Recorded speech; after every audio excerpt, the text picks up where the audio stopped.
Nahar cultural night and Mezbani dinner সফলভাবে অনুষ্ঠিত।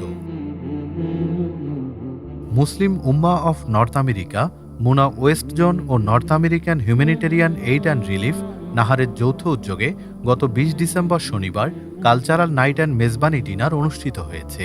বিশেষ এই আয়োজনটি করা হয় হলিউড মসজিদের মুনা সেন্টারে।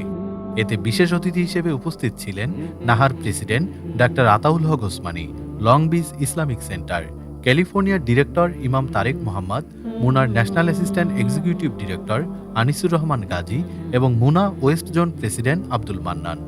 এছাড়াও অনুষ্ঠানের আহ্বায়ক হিসেবে ভূমিকা রাখেন নাহারের ডিরেক্টর দেলোয়ার হোসেন মজুমদার। কালচারাল নাইটের অন্যতম আকর্ষণ ছিল ন্যাশনাল আর্টিস্ট ও কান্ডারি কালচারাল গ্রুপের যৌথ প্রযোজনা ও দিক নির্দেশনায় পরিবেশনা। প্রসঙ্গত এদিন মুনা এবং নাহারের যৌথ উদ্যোগে ফান্ড সংগ্রহ করা হয়।